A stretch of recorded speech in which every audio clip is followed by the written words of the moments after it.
Bendiciones, amados hermanos. Qué gozo poder estar con ustedes una vez más en esta serie que se le ha titulado Los Vencedores. Para mí es de mucho gozo el poder compartir con ustedes la palabra de Dios y poder darle seguimiento a lo que hemos estado estudiando.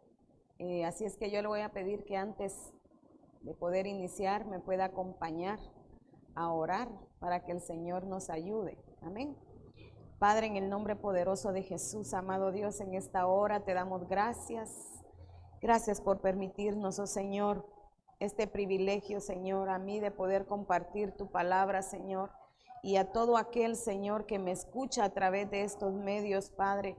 También esa bendición de tu parte, Padre, de poder entender y recibir tu palabra con gozo, Señor, para poder ponerla por obra, Señor, y que en aquel día, Señor, tú le encuentres preparado, Padre, para ese momento, mi Dios, tan especial, Padre, en el cual seremos arrebatados, Padre. Que hoy tu Espíritu nos dé ese entendimiento, Padre, y a mí, mi Dios, la facilidad de palabras, oh Dios, para poder darme a entender, Señor, a todo aquel que me escucha, Padre. En el nombre poderoso de Jesús te lo suplico, oh Dios, en el nombre de Jesús. Amén y amén. Bueno, mis hermanos, para continuar con lo que hemos venido estudiando todos este tiempo que hemos estado con esta serie, yo les he estado hablando sobre la iglesia Filadelfia. Y en este tiempo, pues nos toca hablar sobre el galardón que van a recibir los vencedores. Así es que para poder tomar contexto y recordarnos un poco acerca de lo que es la iglesia Filadelfia, quisiera que me acompañara en Apocalipsis capítulo 3, verso del 7 al 13. Dice la palabra de Dios: escribe al ángel de la iglesia en Filadelfia. Esto dice el santo, el verdadero, el que tiene la llave de David, el que abre y ninguno cierra, y cierra y ninguno abre.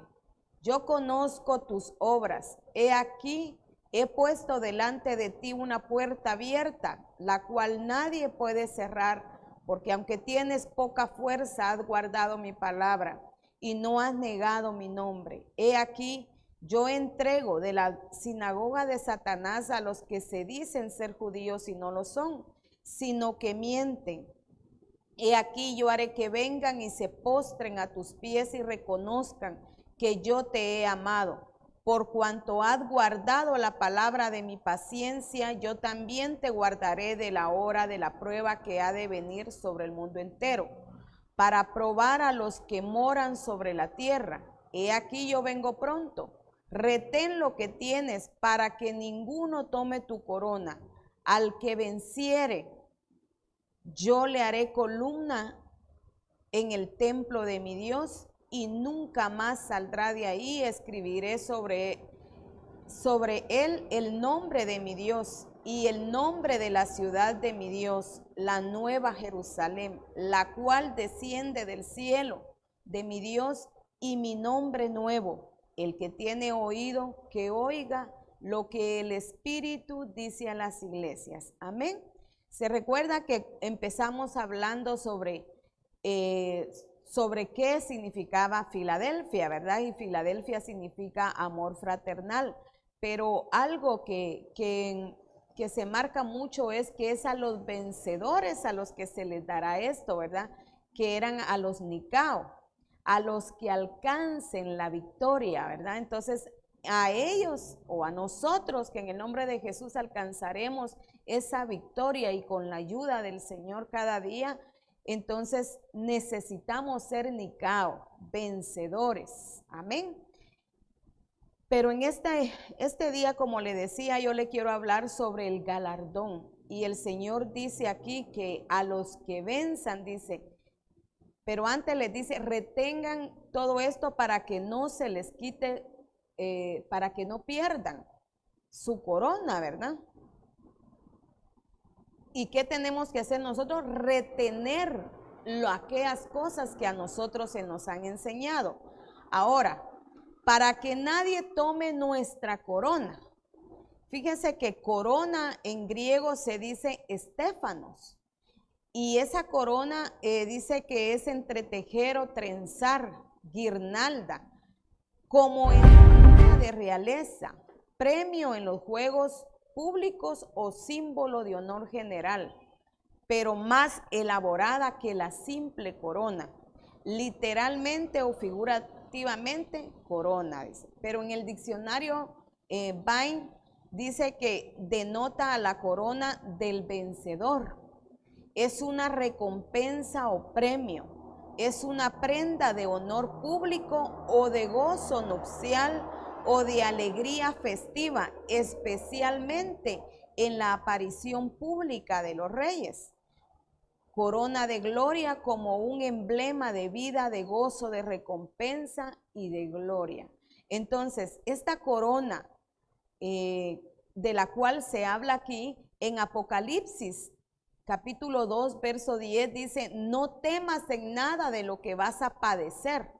He aquí el diablo echará a algunos de vosotros en la cárcel para que seáis probados y tendréis tribulación por 10 días. Sé fiel hasta la muerte y yo te daré la corona de la vida. Entonces, esta corona de la cual nos habla aquí en Apocalipsis es esa corona que se nos dará en aquel día como un premio de haber vencido, pero también es una corona que nos va a distinguir. Recuérdense que Él es Rey de Reyes, Señor de Señores, ¿verdad? Entonces, aquí en el diccionario Vine leíamos que también es una prenda de honor público o de gozo nupcial o de alegría festiva, especialmente en la aparición pública de los reyes. Es decir, que en ese día tan glorioso, el cual yo creo que aunque nosotros tengamos una gran imaginación de aquello que sucederá, no se va a comparar, porque ciertamente nosotros la imaginación que tenemos es tan corta que solamente se basa en las cosas que hemos visto, pero ese momento será tan glorioso en el cual aquellos que permanezcamos en el Señor, aquellos que procuremos diligentemente guardar la palabra de Dios hasta el día en que Él venga, va a ser un momento tan glorioso en el cual vamos a ser revestidos y se nos va a dar como premio, como un galardón, esa corona que nos dará algo hermoso, ¿verdad? Yo quisiera leer aquí también en Primera de Pedro, capítulo 5, verso 4, y dice, y cuando aparezca el príncipe de los pastores, vosotros recibiréis la corona incorruptible de gloria. Entonces, ¿qué significado tiene esa corona? ¿O para qué se nos será puesta esta corona? Aquí lo dice, que dice, vosotros recibiréis la corona incorruptible de gloria. Es decir, que yo creo que en ese momento se nos será dado un cuerpo incorruptible. Este cuerpo de pecado ya no lo tendremos allá, y esta debilidad que constantemente nos lleva cautivos al pecado al momento de obedecer nosotros los deseos de la carne, todo eso ya no va a existir allá, se nos va a ser quitados, porque será puesta sobre nuestra cabeza una corona de gloria incorruptible. Y fíjese que esta gloria de la que habla acá es una gloria doxa. De la base del griego 1380 dice que es gloria como muy aparente. Es una aplicación amplia, literalmente o figurativamente, objetivamente o subjetivamente. Es decir, gloria, glorificar, glorioso, honra y honroso. Entonces, ¿qué nos dará esa corona sobre nosotros? El poder tener un cuerpo glorificado, el poder tener un cuerpo ya no como el que tenemos aquí en la tierra, sino seremos, dice la palabra de Dios, cuando al Señor le preguntan sobre aquella mujer que estaba casada con 7 hombres, ¿verdad? Y le preguntaban en el tiempo de la resurrección, ¿quién de ellos será el esposo, ¿verdad? Y el Señor les contestó, ninguno, porque la vida en el cielo no será como la de acá, sino serán como ángeles. O sea, se nos será dado un cuerpo glorificado. Y como mire, Él es Rey de reyes, Señor de señores, pero también es Dios de dioses. Entonces yo me imagino que se nos será dado también un cuerpo para ser como dioses. Un cuerpo en el cual nosotros ya no tengamos debilidades humanas y ya no las vamos a tener, porque esa corona es como que nos va a dar ese poder, ¿verdad? Ese poder para poder estar y poder permanecer con Él en la eternidad.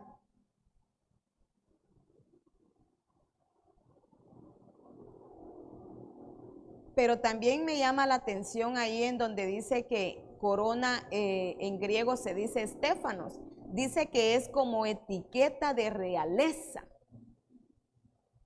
Mire, cuando un producto ya pasó todas las pruebas, es decir, ya fue confeccionado, hablemos de una prenda de vestir.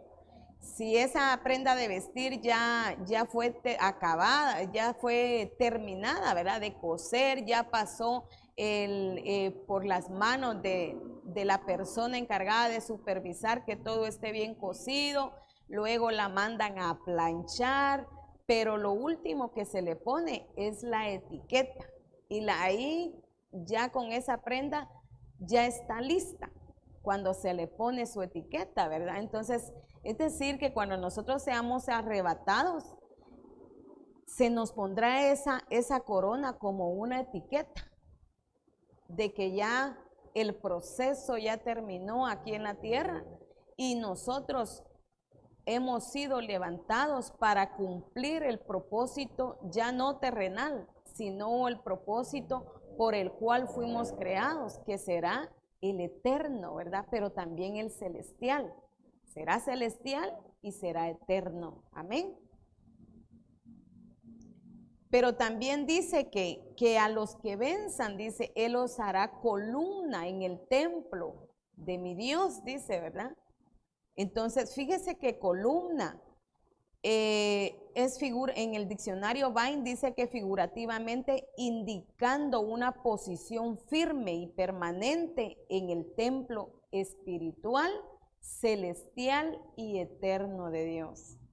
Entonces, si la corona a nosotros nos va a dar ese cuerpo incorruptible, ese cuerpo glorificado, entonces la columna lo que nos dará allá en el templo de Dios, en la Jerusalén celestial, será firmeza. Es decir, que si nosotros alcanzamos ese galardón, nadie nos podrá derribar. ¿Por qué? Porque Él nos dará firmeza y permanencia en el templo de Dios. En Primera de Tesalonicenses capítulo 3 del 12 al 3, esta es la versión NBI, dice, y que el Señor haga crecer y sobreabundar el amor que tienen unos por otros y por toda la gente, tanto como sobreabunda nuestro amor por ustedes. Que Él, como resultado, fortalezca su corazón para que esté sin culpa y sea santo al estar ustedes delante de Dios nuestro Padre, cuando nuestro Señor Jesucristo regrese con todo su pueblo santo. Esta es la versión NBI, pero fíjese que en la versión Reina Valera 60 dice que Él como resultado afirme vuestros corazones. Entonces, pero en el anterior dice que el Señor haga crecer y sobreabundar el amor que tienen unos por otros y por toda la gente. Recuérdese que todo lo que nos llevará a nosotros hacia recibir esta corona y ser columnas en el templo de Dios, empieza aquí en la tierra. Y todo inició en el momento en que nosotros conocimos al Señor, ¿verdad? Entonces, ¿qué nos llevará a recibir a nosotros ese premio de una corona y ser columnas en el templo de nuestro Dios, todo lo que hemos estado leyendo, y yo le voy a hacer un pequeño resumen, ¿verdad?, de lo que hemos estado leyendo, estudiando acerca de la iglesia Filadelfia. Y todo empezaba con el nombre de Filadelfia, que es tener ese amor fraternal. Por eso aquí en Primera de Tesalonicenses, Pablo escribe y dice que él haga sobreabundar, ¿verdad? Haga crecer, sobreabundar el amor que tienen unos con otros y por toda la gente.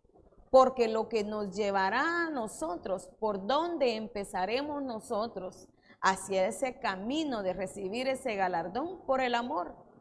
Si el amor de Dios sobreabunda en nosotros y somos y tenemos ese amor no solamente para aquellos que nos aman, sino aún para nuestros enemigos y para todos aquellos que nos rodean. Ahí estamos dando el primer paso y es señal que vamos en el camino, porque eso es lo primero, amor fraternal. Lo segundo, dice que él tiene las llaves de David, ¿verdad? Y que él abre y nadie cierra y cierra y nadie abre. Hablábamos de las puertas de servicio, pero también las puertas de adoración. Recuérdese que la adoración es como una llave que nos lleva a la presencia de Dios, pero también el servir al Señor nos conduce hacia Él, ¿verdad? Porque le servimos a Él. Pero, como dijo Pablo, ¿verdad? Se me ha abierto una grande puerta para el servicio, pero muchos son los adversarios, los enemigos que se han levantado. Es decir, que aquí en la tierra es donde nosotros tenemos que vencer por la sangre del Cordero y por medio del Espíritu Santo que nos fortalezca a todos esos enemigos que se levantan con nosotros, oponiéndose a que nosotros adoremos al Señor y rindamos nuestras vidas a Él y le adoremos y se dobleguen nuestra servir delante de su presencia, así como también nos humillemos delante de Él, ¿verdad? Pero también todos los enemigos que se oponen para que nosotros le sirvamos al Señor y cumplamos primeramente el propósito aquí en la tierra, porque recuérdese que para poder tener un propósito eterno y cumplir un propósito eterno, primero debemos de cumplir ese propósito por lo cual fuimos alcanzados aquí en la tierra, y nosotros fuimos creados para alabanza y gloria de su nombre y para dar a conocer las obras que Él hizo en nuestra vida y de cómo fuimos nosotros salvados y cómo fuimos sacados de las tinieblas a su luz admirable. Nosotros tenemos que hacer esa obra también, ¿verdad? De dar a conocer la grandeza que Dios ha hecho en nuestras vidas. Pero también la número 3, guardar la palabra de su paciencia o perseverancia. Hablamos en ese tiempo de que guardar la palabra era uno de los significados que tiene guardar también es ser vigilante. Vigilar, así como el Señor le dijo a Jeremías, ¿verdad? En el capítulo 1, y le pregunta a Jeremías, ¿qué ves? Y Jeremías le dice, el profeta Jeremías le dice, veo un almendro. Y el Señor responde, bien has visto, porque así vigilo yo para que mi palabra se cumpla. Entonces, esa palabrita almendro, uno de sus significados es vigilar, ¿verdad? Es estar atento a aquellas cosas. Entonces, el guardar la palabra de Dios y de su paciencia que habla aquí, ¿verdad? En Apocalipsis 3, dice que por cuanto has guardado la palabra de mi paciencia, es decir, por cuanto has vigilado pacientemente, has sido perseverante en vigilar que la palabra que yo te he dado esté dando fruto dentro de ti. Entonces, ¿qué es lo que nosotros debemos de vigilar, mis hermanos? Que toda palabra que hemos escuchado, que hemos leído, que ha llegado a nuestro corazón es ser vigilantes, como un agricultor está pendiente de ver aquello que sembró y ver que no esté contaminado, que no tenga ninguna plaga, que esté creciendo normalmente, estar pendiente de estarlo regando y no dejar que esa planta se seque. Así debemos de ser nosotros vigilantes con la palabra del Señor, porque eso es guardar la palabra de Dios, es estar vigilantes y perseverantes en velar de que esa palabra que esté dando fruto dentro de mí. ¿Qué palabra? La que escucho, la que leo, toda aquella palabra que llega a mi corazón. Y así recuérdese que la palabra de Dios nos dice que nosotros no debemos de ser oidores olvidadizos. Y para no ser oidores olvidadizos, lo que debemos de hacer es, como se nos ha enseñado, ¿verdad? Que todo lo que se pone en práctica se aprende, y se aprende bien, y lo que se aprende bien nunca se olvida. Entonces, nosotros lo que debemos hacer, mis hermanos, es velar, vigilar, para que esa palabra la podamos poner en práctica y no convertirnos en oidores olvidadizos. Así es como recibiremos la corona de gloria que nos dará un cuerpo incorruptible, es decir, ese cuerpo glorificado que nos apartará y nos librará de un fuego consumidor y que nos dará esa permanencia en la eternidad con nuestro Padre, con nuestro Señor Jesucristo y con su Santo Espíritu. Amén. Que el Señor me lo bendiga y solo quiero orar para poder terminar. Padre, en el nombre poderoso de Jesús, yo te doy gracias por esta palabra, Señor. Yo oro, mi Dios, en esta hora para que tu Santo Espíritu nos permita, oh Dios, y tú, mi Dios, hagas que sobreabunde en nuestro corazón ese amor, Padre, para con nosotros, Señor, para con los más cercanos y para toda la gente, Señor.